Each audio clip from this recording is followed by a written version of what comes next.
Assalamualaikum warahmatullahi wabarakatuh. Apa kabar anak-anakku kelas 10 khususnya jurusan OTKP SMK Negeri 4 Pasuruan. Nah, pada pembelajaran daring kali ini Bu Erna akan menjelaskan tentang mata pelajaran kearsipan yaitu pada bab filing system. Nah, untuk anak-anakku yang di rumah, jangan lupa ya tetap semangat. Jaga kesehatan, jangan lupa tersenyum dan selalu berdoa kepada Allah Subhanahu wa taala. Mudah-mudahan kita semuanya selalu dalam perlindungannya. Nah, pada pembelajaran daring kali ini Bu Erna akan menjelaskan sedikit tentang filing system. Apa itu filing system? Nah, sambil Bu Erna bahas sedikit, kalian boleh silakan simak sambil membuka LKS kalian di bab 3 sistem penyimpanan arsip pada halaman 57. Nah, ya, filing system. Apa itu filing system? Filing system biasanya disebut dengan sistem penyimpanan. Apa itu sistem penyimpanan? Nah, sambil kalian lihat di buku ya.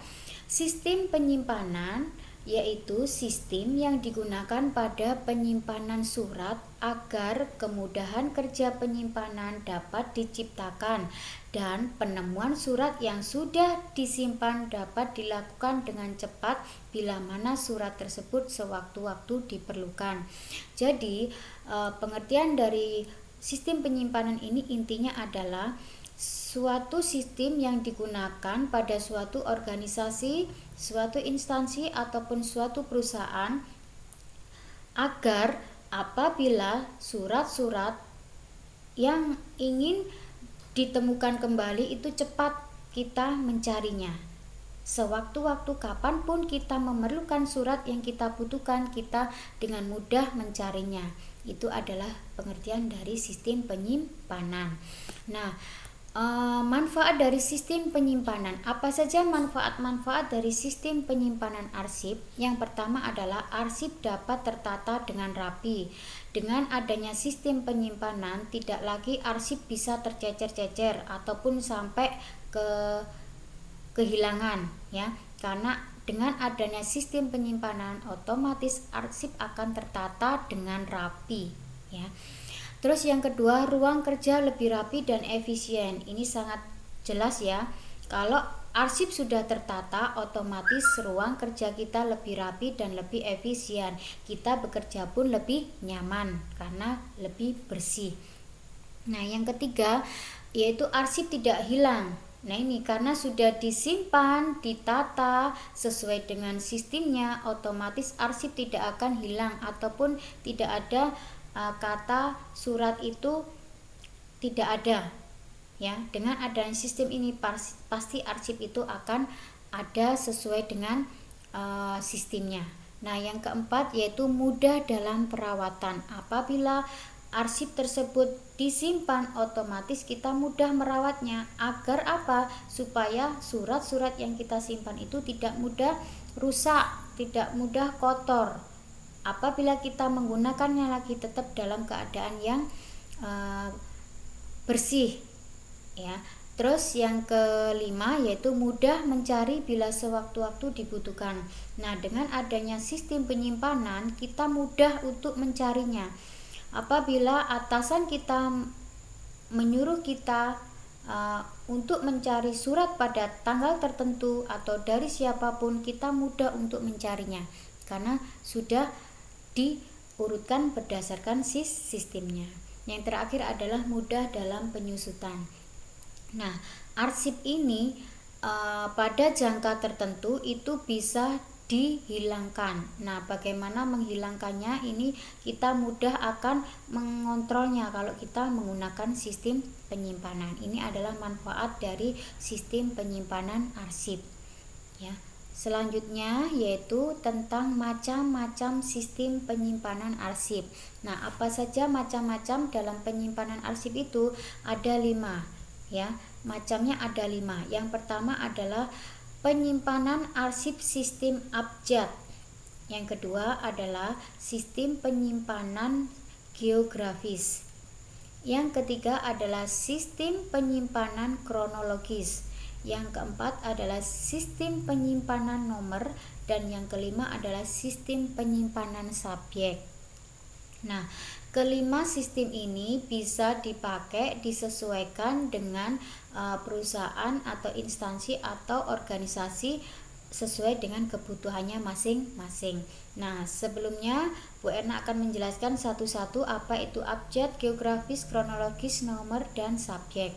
Nah, yang pertama yaitu sistem abjad. Apa itu sistem abjad? Sistem abjad adalah sistem filing di mana surat-surat tersebut disimpan, disusun, diurutkan berdasarkan abjad, yaitu mulai dari huruf A sampai dengan huruf Z, ya. Menyusun secara abjad itu digolong-golongkan lebih dahulu, boleh berdasarkan nama orang atau nama instansi ataupun nama organisasi. Ya, jadi penggolongannya mulai A sampai Z boleh digolongkan menurut nama, instansi ataupun organisasi, disesuaikan dengan kebutuhan masing-masing. Ini adalah sistem abjad. Jadi intinya sistem abjad itu adalah penyimpanan surat yang diurutkan berdasarkan abjad mulai dari huruf A sampai dengan huruf Z. Nah, yang kedua adalah sistem geografis. Nah, sistem geografis adalah sistem penyimpanan yang disusun berdasarkan wilayah atau daerah dari surat tersebut. Nah, biasanya surat-surat yang berdasarkan penyusunannya berdasarkan wilayah ini adalah instansi yang atau organisasi yang mempunyai banyak cabang. Ya, jadi kalau perusahaan besar biasanya itu banyak cabang. Nah, lebih cocok menggunakan sistem geografis, ya. Terus yang ketiga yaitu adalah sistem kronologis. Nah, apa itu sistem kronologis? Sistem kronologis yaitu surat disusun menurutkan urutan tanggal ataupun bulan dan tahun yang tertera pada setiap surat tanpa melihat adanya permasalahan yang disebutkan dalam surat. Jadi tidak ada surat itu tentang apa, bagaimana, dan untuk apa. Yang diurutkan ini hanya berdasarkan atau dilihat dari tanggal, bulan, dan tahun. Jadi surat-surat yang ada itu susunannya diurutkan menurut tanggal, bulan, dan tahun mulai dari yang terkecil sampai dengan yang terbesar. Ini adalah sistem kronologis. Yang keempat adalah sistem nomor. Nah, sistem nomor ini digunakan pada masing-masing surat yang diberi nomor urut. Urutnya mulai nomor 1 sampai dengan seterusnya berdasarkan banyaknya dari surat yang akan disimpan. Jadi untuk nomor ini biasanya ada pasangannya. Biasanya pasangan dari sistem subjek dengan sistem nomor atau sistem geografis dengan sistem nomor. Jadi sistem nomor ini boleh berpasangan, ya. Misalkan sistem masalah itu bisa diurutkan atau digabungkan dengan sistem nomor. Jadi masalahnya apa itu diberi nomor di belakangnya, baru diarsip, diurutkan. Nah, yang terakhir yang kelima adalah sistem subjek, ya. Sistem subjek adalah sistem yang sistem penyimpanannya itu diurutkan berdasarkan masalah-masalah yang ada di dalam surat. Nah, biasanya dalam surat pada sistem subjek ini bisa dilihat pada perihal yang tercantum di surat, ya.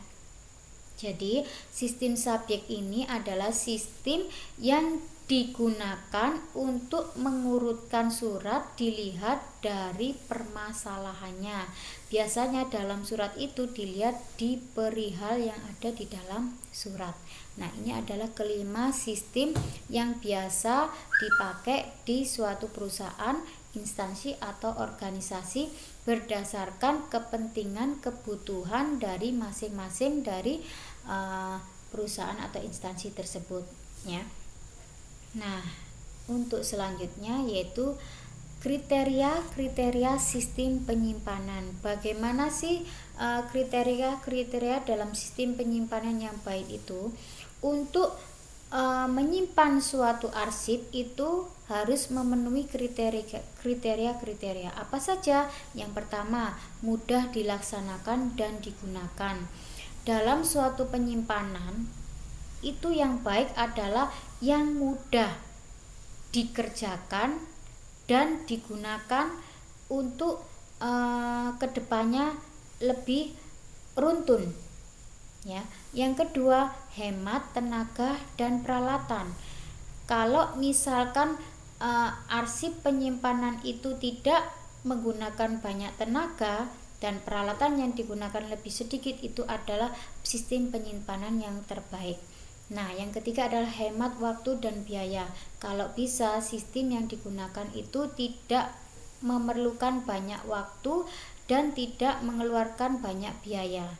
Yang keempat adalah dibuat yang sesederhana mungkin. Tidak usah ribet-ribet, tidak usah susah-susah, dan tidak perlu yang sulit-sulit. Cukup mencari sistem yang sederhana yang sekiranya cocok dengan perusahaan yang ada dan disesuaikan dengan kebutuhan. Nah, yang kelima adalah fleksibel dan mudah dikembangkan. Fleksibel di sini adalah apabila arsip itu masih aktif, itu bisa terus dipakai, ya. Jadi enggak ganti-ganti sistem ini enggak. Jadi suatu perusahaan itu bisa dengan fleksibel dan lebih mudah untuk pengembangan penyimpanannya. Yang terakhir adalah disesuaikan dengan fungsi dan tugas pokok suatu organisasi. Jadi kalau memilih sistem penyimpanan itu harus sesuai kebutuhan yang ada di dalam suatu organisasi. Nah, ini adalah sedikit penjelasan dari Bu Erna. Mungkin sampai di sini dulu penjelasan dari Bu Erna. Kalau misalkan kurang jelas, kalian bisa baca-baca lagi dalam modul, kalian pelajari lagi di modul. Kalau misalkan butuh referensi yang lain, silakan bisa kalian download ya di internet ataupun di media lainnya, terserah. Kalau misalkan kalian butuh pertanyaan, boleh nanti via WA dengan Bu Erna.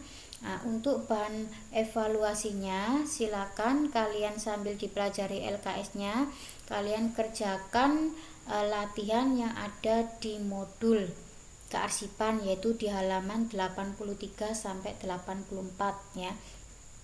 Nah, di situ ada bahan evaluasi, silakan kalian pelajari dulu, kalian amati. Boleh kalau ada pertanyaan yang kurang jelas mungkin bisa tanyakan ke Bu Erna ya, bisa hubungi langsung ke nomornya Bu Erna.